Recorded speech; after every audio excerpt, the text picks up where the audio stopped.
সম্মানিত দর্শক, আজ আমরা ইপক্সি ফ্লোরিং কে কিভাবে ম্যাট করতে হয় সেটা ভিডিওর মাধ্যমে দেখাবো। এর আগে আমরা ভিডিও করেছি, সেই ভিডিওতে দেখিয়েছি যে মেটালিক ইপক্সি কিভাবে করা হয়।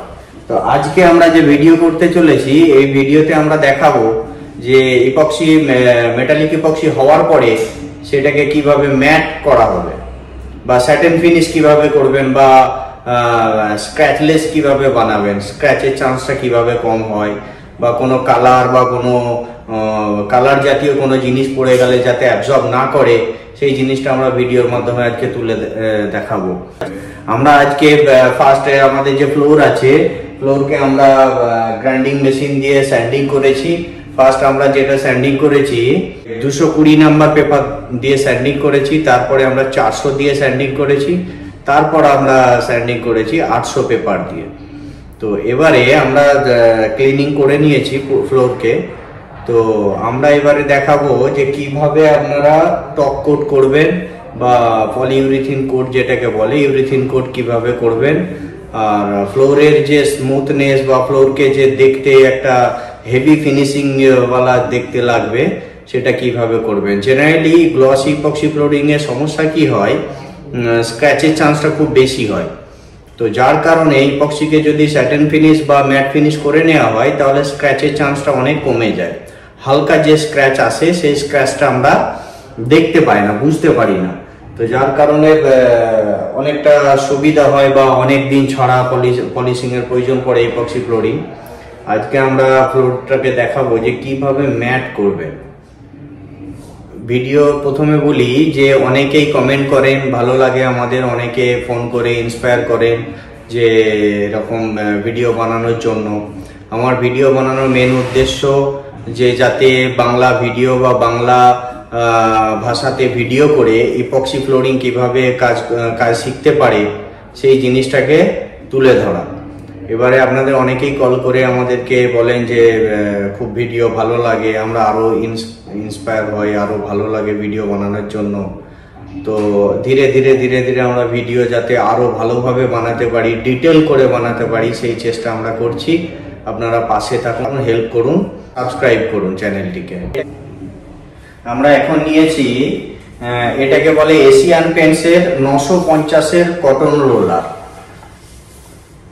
খুব একদম স্মুথ কটন রোলার, এটাতে আমরা কোটিং করব। বাট ইপক্সি করার আগে রোলারকে কিভাবে প্রিপারেশন নিতে হবে বা ভিডিওতে আমরা দেখাচ্ছি। দেখুন, রোলারেতে যে এক ধরনের কটন থাকে না, এগুলো সমস্তটা ভালোভাবে আপনার বন্ডিং থাকে না। কোনো কটন কি হয়, খুলে যায়, তখন ইপক্সিতে একটা দাগ এসে যায়। ইপক্সি এমন একটা জিনিস যেখানে আপনার কোনো রকম যদি কোনো কিছু পড়ে যায় তাহলে একটা দাগ চলে আসে। তো আমরা এখন ভিডিওতে দেখাবো যে কিভাবে এই রোলারকে ক্লিন করতে হয়। কোনো কেমিক্যাল বা কোনো কিছু না, একটা টেপের মাধ্যমে কিভাবে রোলারকে ক্লিন করতে হয়, এর যে লুজ যে কটনগুলো আছে কিভাবে তুলে ফেলতে হয়। আমরা নিয়েছি এশিয়ান পেন্টসের যে মাস্কিং টেপ বলে, এটা একটা পেপার টেপ, বিভিন্ন প্যাকিং করার বা বিভিন্ন ফার্নিচারের কাজে ইউজ হয়। মাস্কিং টেপ নিয়েছি। মাস্কিং টেপ দিয়ে আপনারা ফার্স্ট হচ্ছে রোলারকে মাস্কিং টেপ এভাবে খুলে নেবেন।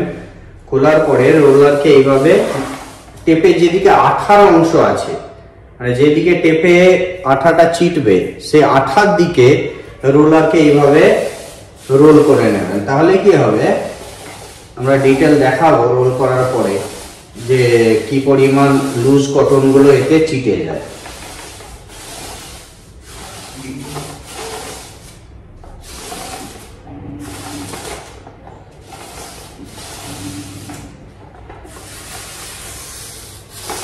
এটা যদি আমরা না করি তাহলে অসুবিধা কি দাঁড়াবে, যখন আমরা ফাইনাল টপ কোট করছি, এটা তো একদম এন্ডের কোট, এরপরে কোনো কিছু হবে না। এই কটনগুলো যখন লুজ কটনগুলো ফ্লোরে যখন লেগে থাকবে, দেখতে খুব খারাপ লাগবে, একটা করে রাফনেস চলে আসবে। দেখুন, এখানে বেশ কিছু লুজ কটন লেগেছে। এই জিনিসগুলো যদি আমরা ক্লিন না করতাম তাহলে এটা আমাদের ইপক্সিতে বা টপ কোটেতে এফেক্ট ফেলতো। আমরা এখানে ইউজ করছি এশিয়ান পেন্টসের পিইউ লাক্সারি উড ফিনিশ। তো এর মোটামুটি এমআরপি আছে 1132 বা 1200 এরকম। তো কিনতে 900 950 টাকার মতো খরচ পড়ে।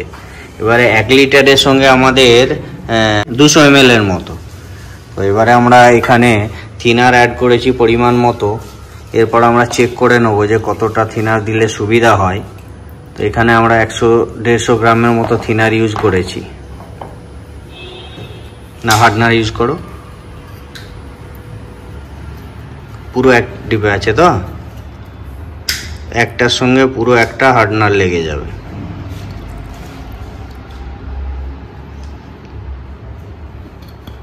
থিনারটা একটু বাড়িয়ে দাও হালকা। ঠিক আছে, টোটাল মোটামুটি 200 ml এর মতো থিনার বা 250 ml এর মতো থিনার ইউজ করেছি।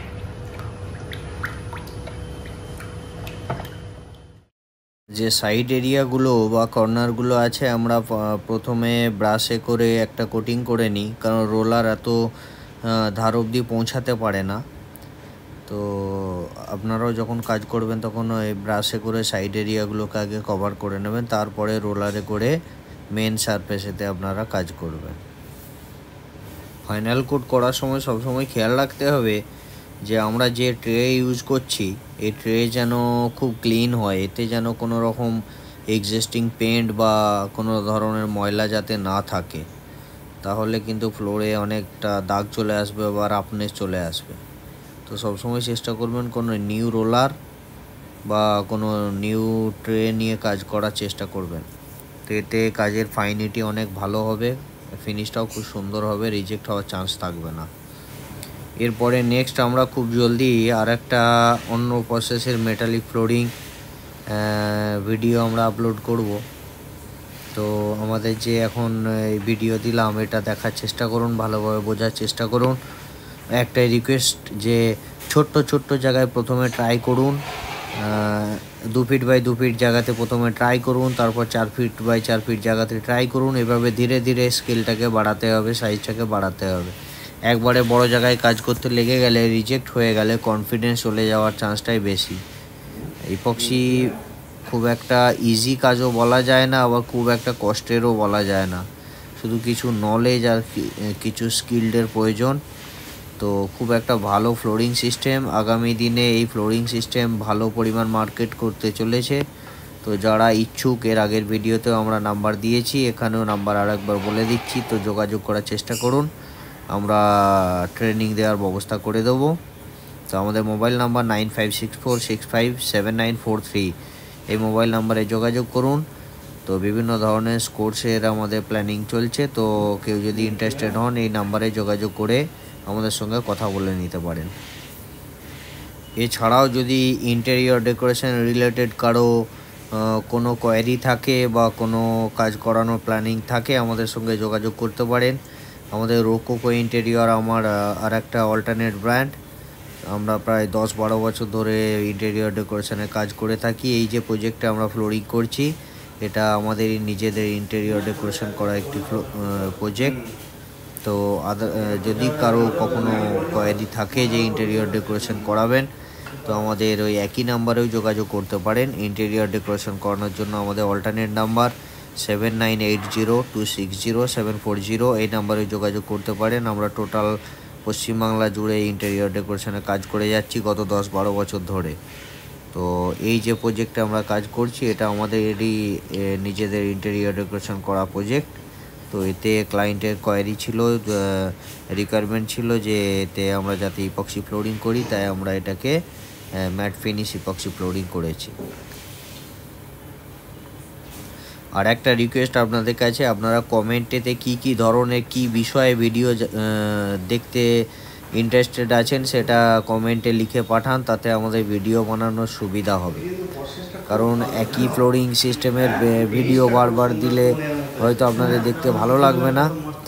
তো আপনাদের কি ধরনের কোন জায়গাটায় অসুবিধা, কি জিনিস জানতে চাইছেন সেইগুলোকে কমেন্টের মাধ্যমে লিখে পাঠান, আমরা সেখানে রিপ্লাই করব বা সেই ধরনের ভিডিও বানিয়ে আপনাদের কাছে তুলে ধরার চেষ্টা করব। তো আশা করছি অনেকেই কমেন্ট করবেন। বা কল করেও জানাতে পারেন কী ধরনের কি কোয়ারি থাকে বা কী ধরনের ভিডিও চাইছেন বা কোন জিনিসটাতে অসুবিধা, সেই জিনিসগুলো আমাদেরকে কল করে জানাতে পারেন। কোনো রকম দ্বিধা না করে নির্দ্বিধায় কল করতে পারেন। শুধু কল করার টাইমিংটা রাত 8টা থেকে 9টার মধ্যে কল করবেন। ডে ডে ডে টাইমেতে কল করবেন না, আমরা খুব বিজি থাকি। ডে টাইমেতে আমরা হয়তো রিসিভ করতে পারবো না বা ডিটেলস বেশিক্ষণ কথা বলতে পারবো না। বেশ কিছু জনের কোশ্চেন ছিল যে ইপক্সি ফ্লোরিং কতটা মজবুত আর কতটা হার্ড হয়। তো ইপক্সি ফ্লোরিং সম্বন্ধে বেসিক যে নলেজটা আমি আপনাদের দিচ্ছি, ইপক্সি ফ্লোরিং ইন্ডিয়ান মার্বেলের মতো অতটা হার্ড হবে না। যেমন আমাদের অনেকেই জানে যে ইতালিয়ান মার্বেল যেভাবে আমাদের ইউজ হয়, ইতালিয়ান মার্বেলে যে পলিশিং সিস্টেম আছে বা ওর উপরে যে আপনার পলিশিং যে কেমিক্যাল ইউজ হয়, এই রেজিন বেসড কেমিক্যালই ইউজ হয়। তো ইতালিয়ান ফ্লোরিংকে যেভাবে ইউজ করতে হয় বা যেভাবে মেনটেনেন্স করতে হয় সেভাবেই একে মেনটেনেন্স করে চলা যায়। লং লাইফ ফ্লোরিং চলে। শুধু ফ্লোরিং যে ইনস্টলেশন করছে বা যে ফ্লোরিং কাজ করছে সে কতটা এক্সপার্ট তার উপর ডিপেন্ড করে। আশা করছি এই ফ্লোরিং যদি ভালোভাবে ইনস্টলেশন করা যায় তো স্টোনের মতোই রেজাল্ট দেয়। তো আমরা এত বছর ধরে কাজ করছি, আজ পর্যন্ত কোনো দিন আমাদের বাজে রিপোর্ট পাইনি। তো ইপক্সি ফ্লোরিং মজবুতের দিক থেকে ভালো মজবুত, শুধু একটাই এর ডিসঅ্যাডভান্টেজ আছে, হালকা স্ক্র্যাচের চান্স আছে। তো এটা আবার এর রিপলিশিং সিস্টেমও আছে। টাইলসে যেরকম রিপলিশিং সিস্টেম খুব হার্ড বললেই চলে বা করা যায় না বললেই চলে, টাইলসকে রিপলিশিং করার লোক খুব কমই আছে। তো ইপক্সিকে রিপলিশিং খুব ইজিলি করা যায়, এর জন্য খুব যে ভীষণ ঝামেলার জিনিস সেটা না। তো ইপক্সি ফ্লোরিং আপনারা ইউজ করতে পারেন। রিপলিশিংয়ের খরচ দেখতে গেলে 10 টাকা থেকে 20 টাকার ভেতর রিপলিশিংয়ের খরচ দাঁড়ায়। তো 4 বছর 5 বছর ছাড়া যদি মনে হয় অনেক স্ক্র্যাচ হয়েছে তো রিপলিশিং একবার করে নেওয়া যায়, এতে কোনো অসুবিধা হয় না, আবার নিউ কন্ডিশনে চলে আসে। যে পুরানো হয়ে গেছে বলে যে খুব পুরানো ফ্লোরিং লাগবে, দেখতে বাজে লাগবে সেটা না। আর কালার ফেড হওয়ার চান্স বিষয় যেটা বলবো, কালার ফেড হওয়ার চান্স অতটা থাকে না। এবারে ডিপেন্ড করছে কি রেজিন ইউজ হচ্ছে তার উপরে ডিপেন্ড করে, ইউভি রেজিস্ট্যান্ট কিনা সে তার উপর ডিপেন্ড করে। তো ইপক্সি ফ্লোরিং খুব একটা ভালো ফ্লোরিং সিস্টেম। আশা করছি অনেকেই ইপক্সি ফ্লোরিং করার জন্য ইচ্ছুক হবেন। কারণ ইপক্সি ফ্লোরিংয়ের সবথেকে আপনার মজার জিনিস হচ্ছে ইপক্সি ফ্লোরিং জয়েন্টলেস, এর কোনো জয়েন্ট হয় না। আর অ্যান্টিব্যাকটেরিয়াল একটা কেমিক্যাল, এটা ফুড গ্রেড কেমিক্যাল, হেলথের জন্য ভালো, এটা কোনো ক্ষতিকারক দিক না। তো ইপক্সি ফ্লোরিং বাড়িতে ইউজ করা খুবই ভালো, টেম্পারেচারকে অ্যাবজর্ব করে নেয়। ধরুন শীতকালে যে ফ্লোরিংয়ের ঠান্ডা অনুভব হয় সেটা এতে হয় না, খুব কম হয় পরিমাণে। তো ইপক্সি ফ্লোরিং বাড়ির বা ফ্ল্যাটের জন্য খুবই একটা ভালো জিনিস। তো ইপক্সি ফ্লোরিং নিঃসন্দেহে নিশ্চিন্তে ইউজ করা যেতে পারে। শুধু এই রিপলিশিং সিস্টেম বা রিপলিশিংয়ের একটা টাইমিং থাকে, 4 বছর 5 বছর কি 7 বছর, এটা ইউজের উপর ডিপেন্ড করে। যদি খুব হার্ড ইউজ হয় বছর 4-5 ছাড়া একবার করে আপনাকে পলিশিং করিয়ে নিতে হবে, তাহলে আপনার নিউ কন্ডিশনে আবার চলে আসবে। আর একটা জিনিস, যদি কেউ আবার ইপক্সি ফ্লোরিংয়ের সবথেকে মজার বিষয়, কারো হয়তো 5 বছর ইউজ করার পরে মনে হচ্ছে ফ্লোরিং চেঞ্জ করবেন, তো এখানে কোনো রকম ভাঙাচোরা না করে এর ওপরেই আবার ইপক্সি ফ্লোরিং ইনস্টলেশন করা যাবে, তখন অনেক খরচটা কম হয়। প্রায় 50% কস্টিংয়ের এতে আপনার ফ্লোরিং হয়ে যায়। এখানে যদি 180-200 টাকা বা 250 টাকা খরচ হয়, তো এর অর্ধেক খরচেতে আপনার এর উপরে আবার নিউ ফ্লোরিং 5 বছর 10 বছর বাদ আবার করে নেওয়া যায়। এটা টাইলসের ক্ষেত্রে হয় না বা স্টোনের ক্ষেত্রে হয় না। অতএব প্রত্যেক জিনিসেরই অ্যাডভান্টেজ ডিসঅ্যাডভান্টেজ সবই আছে, সেটাকে বুঝে নিয়ে মেনে নিয়ে কাজ করাটাই সবথেকে বেটার। তো এর সবথেকে ইজি জিনিস হচ্ছে, আপনি 5 বছর পর চাইছেন নতুন কোনো ফ্লোরিং একটা ইনস্টল করতে, এই ফ্লোরিংয়ে হয়তো বোরিং হয়ে গেছেন, তখন আবার এর ওপরেই ইপক্সি ফ্লোরিং ইউজ করা যাবে। অনেকে আমাকে ফোন করে জিজ্ঞাসা করেছেন বা বলেছেন যে এভাবে ভিডিও ছাড়ার কি দরকার, বিষয়টা একটা নিউ ফ্লোরিং সিস্টেম বা নিউ একটা কাজের সিস্টেম, অনেকের মার্কেট খারাপ হয়। তো আমি একটা বিষয় বলে রাখি, কোনো ইন্ডাস্ট্রিতেই যদি লোক বাড়ে বা কাজের লোক যদি বাড়ে, তো সেই ইন্ডাস্ট্রি কখনো ছোট হতে পারে না। আমাদের এই স্বাভাবিক একটা পশ্চিমবাংলা জুড়েই যদি বলি, বহুত মানুষের ফ্লোরিং দরকার, ভালো ফ্লোরিং দরকার বা ভালো একটা ফ্লোরিং সিস্টেমের দরকার, যেটা রিপলিশিং সিস্টেম আছে বা যেটা লাস্টিং করবে। তো এখানে ইপক্সি ফ্লোরিংয়ের মার্কেট এখন যা কাজ করার লোক আছে সাফিসিয়েন্ট না, বলা যায় যে আপনার 1% কি 2%ই কাজ করার লোক আছে। মেটালিক ফ্লোরিংয়ে কাজ করা তো তেমন কোনো লোক নেই। তো মেন একটাই উদ্দেশ্য যে আমি একজন বাঙালি হয়ে বাংলায় ভিডিও বানিয়ে যদি আমি কিছু বাঙালিকে শেখাতে পারি বা কিছু রোজগার দিতে পারি, আমি নিজেকে অনেক আনন্দিত মনে করব। আমার মেন উদ্দেশ্য একটাই যে ভিডিওর মাধ্যমে যদি আমি কিছু বাঙালি ছেলেকে শেখাতে পারি, আশা করছি অনেকের কারোবার হবে, রোজগার হবে। এতে আমরা একটা উপকার দিতে পারলে আনন্দ ফিল করব, এটাই আমাদের মেন উদ্দেশ্য। যেমন আমি নিজে অনুভব করি, আমি যখন অনেক কিছু শেখার জন্য ট্রাই করেছি, আমি একটা গ্রাম থেকে উঠে আসা ছেলে, তখন আমার একটা অসুবিধা হতো, আমি কোনো কিছু শিখতে চাইলে ইংরাজি বা হিন্দিতে ছাড়া ভিডিও পেতাম না ভালো। তো তখন একটাই শুধু মনের মধ্যে হতো যে কোনো কিছু শেখার জন্য বাংলা চ্যানেল কেন ভালো পাচ্ছি না। আজ হয়তো অনেক চ্যানেল আছে, বিভিন্ন জিনিসেরই চ্যানেল আছে। একটা সময় ছিল যেই সময় বাংলায় বহুত ধরনের কিছু শেখার জন্য পেতাম না, সেটা হিন্দিতেই পেতাম বা ইংলিশেই পেতাম। সাপোজ এখন যে new flooring system epoxy flooring, বলা যায় বাংলা চ্যানেল সেভাবে নেই বললেই চলে। তো কারোর যদি ইচ্ছে জাগে যে আমি শিখবো, কোনো বাঙালি ছেলে বা বাঙালি মেয়ে যদি ইচ্ছে জাগে যে আমি ইপক্সি শিখবো, তো সে শিখবে কোথা থেকে? একটা মাতৃভাষায় যদি সে বিষয়টা বুঝতে না পারে, ইংরাজি ভাষাতে সে কতটুকু বুঝতে পারবে? তো মেন জিনিস, অনেকেই বড় হওয়ার জন্য অনেক জিনিস ফেস করে, তো সেই জিনিসগুলোকে, সেই প্রবলেমগুলোকে সলভ করার জন্য সে বড় হয়ে চেষ্টা করে। তো আমারও মেন উদ্দেশ্য হচ্ছে আমি যাতে কিছু শেখাতে পারি। তো আমি এক সময় টিচিংই করতাম, যখন কলেজ লাইফে পড়াশোনা করি সেই সময় আমি ড্রয়িং টিচার ছিলাম।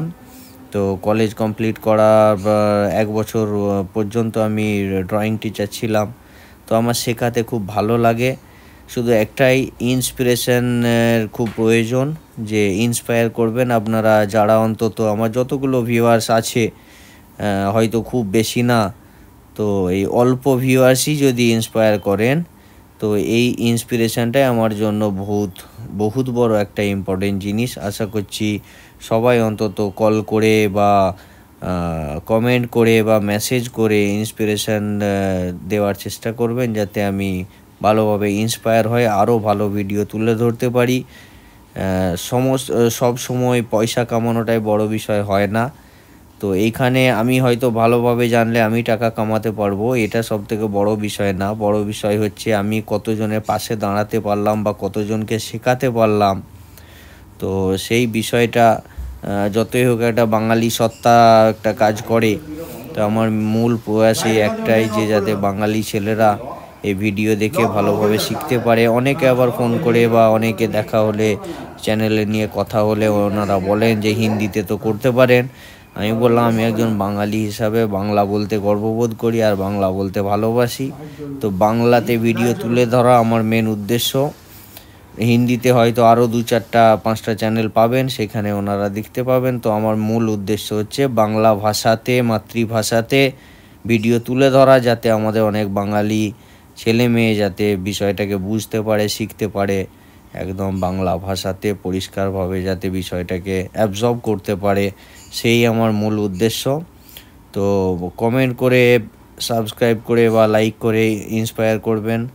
এরপরে আরও নিত্য নতুন ভিডিওর আমাদের প্ল্যানিং চলছে, বা ভিডিও যাতে খুব ভালোভাবে ডিটেল ভিডিও বানাতে পারি, সময় লাগিয়ে ভিডিও বানাতে পারি, সেই চেষ্টা করছি।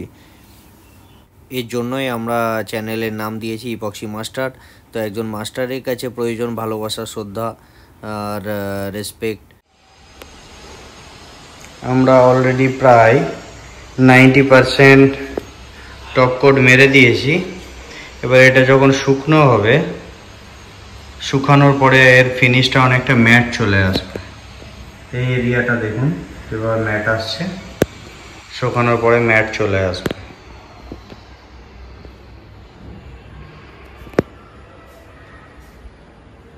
এই ফিনিশটা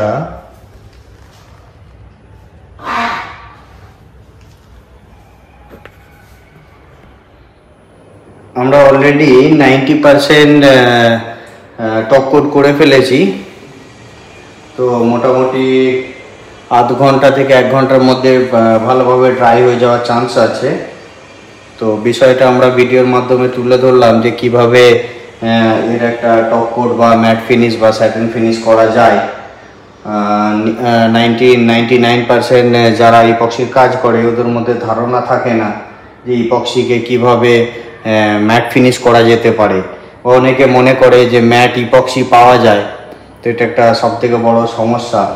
কারণ ইপক্সি, মেটালিক ইপক্সি করার সময় একদম যে 100% যে স্মুথ অ্যান্ড লেভেল হয়ে যাবে এটা কোনো মানে হয় না। তো অনেক সময় কি হয়, দাগ এসে যায়, বেশ কিছু দাগ থাকে যার কারণে ক্লায়েন্ট রিজেক্ট করে বা ক্লায়েন্টের পছন্দ হয় না।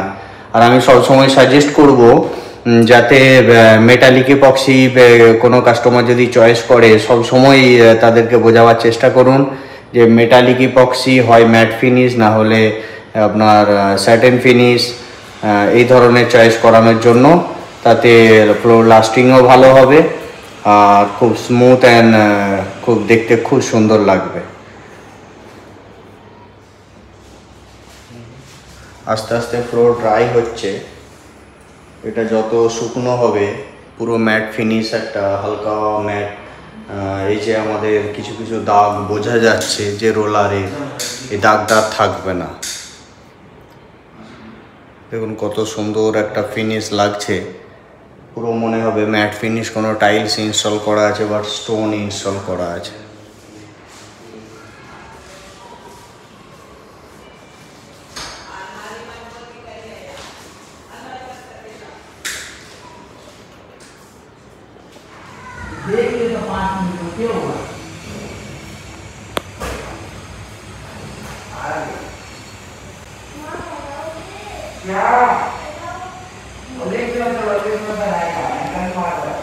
এই যে দেখুন মাঝখানে যে এই এরিয়াটা আছে এটা অনেকটা ম্যাট চলে আসছে।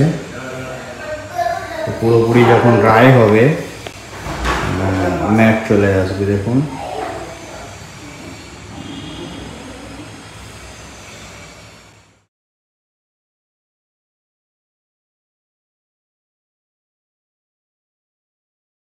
এটা আমাদের 15 মিনিট পরের ভিডিও।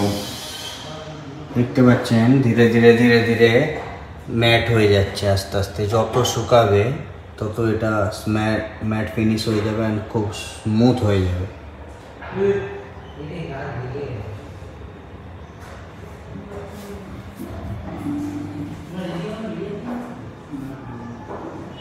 এখনো এতে পা দিয়ে যাওয়া চলবে না, 1 ঘন্টা পরে এতে পা দেওয়া চলবে, 1 ঘন্টা থেকে 1.5 ঘন্টা পরে।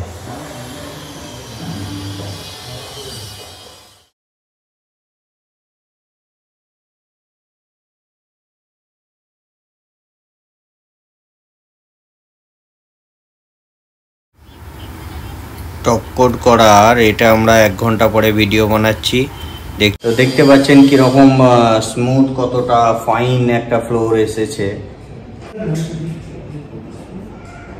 আশা করছি এই ভিডিওর মাধ্যমে আমরা কিছুটা বোঝাতে পেরেছি যে কিভাবে ইপক্সিকে স্যান্ডিং করার পর ম্যাট ফিনিশ করবেন বা টপ কোট কীভাবে করবেন। তো আমরা আশা করব আমাদের চ্যানেলটিকে সাবস্ক্রাইব করবেন আপনারা, আর অনেকটা শেয়ার করবেন। আমরা যাতে একটু ইন্সপায়ার হই ভিডিও বানানোর জন্য, সেটা আপনারা চেষ্টা করবেন। তো এরপরে আমরা নেক্সট ভিডিওয়ে আবার দেখা হচ্ছে। এখানে ভিডিওটি আমরা সমাপ্ত করছি। আমরা একবার ভিডিওটি এন্ড করার আগে এর ফিনিশটা খানিকটা